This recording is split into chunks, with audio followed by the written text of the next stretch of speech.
கணக்கு எடுத்து பார்க்க வேண்டாம். அதாவது நாகராஜனோட ஏட்டு கணக்கு எடுத்து பார்க்காங்க. நாகராஜனோட ஏட்டு கணக்கு எடுத்து பார்க்கும்போது அங்க என்ன தெரியுமா? என்ன தெரிகின்றது? முப்பிரவியில வேடவர் குலத்துல பிறந்து ஒரு சினைமான அன்பு ஊட்டி எழுந்திரான். வேடுவனாக பிறந்து. ஆமா. சினைமான அம்பு விட்ட உடனே இந்த மானோட வயித்துல 2 குட்டி இருக்கு. மானோட வந்து 3 உயிரும் போயிருது. அதுவும் போகுது. அதனால உனக்கு இப்பிறவிலையும் குழந்தை இல்ல. கிடையாது. இன்னும் 7 ஜென்மத்தும் குழந்தை கிடையாது. உனக்கு குழந்தை பாக்கியமே கிடையாது. கிடையாது. ஆமா. அப்படி இருக்கும்போது நாகக்கண்ணியோட ஏட்டு கணக்கு எடுத்து பார்க்கும்போது அவ என்ன பாவம் பண்ணிருப்பா? அவ என்ன பாவம் பண்ணிருக்கா? சண்டால பாதகத்தி. என்ன? அதாவது முப்பிரவில அவ என்ன செஞ்சிருக்கான்னா, அவ என்ன செஞ்சா? மருத்துவ குலத்துல பிறந்து பெண் சிசுக்களுக்கு கருமருந்து அரைச்சு கொடுத்து எல்லாத்தையும் கொண்டிருக்கா. கருவிலே பிள்ளைய பூரா கொன்னுட்டா. அதனால இவளுக்கும் அதாவது இவளுக்கும் பிள்ளை வரம் கிடையாது. இவளுக்கும் பிள்ளை கிடையாது. கொடுக்க முடியாதுன்னு சொன்ன உடனே சத்தி பார்வதி என்ன சொல்றா?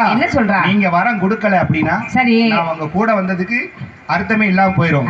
அந்த வனத்துல அந்த சண்டால வர வெட்டிய காப்பாத்த சொன்னேன், காப்பாத்த மாட்டேன் அப்படின்னு சொன்ன உடனே பகவான்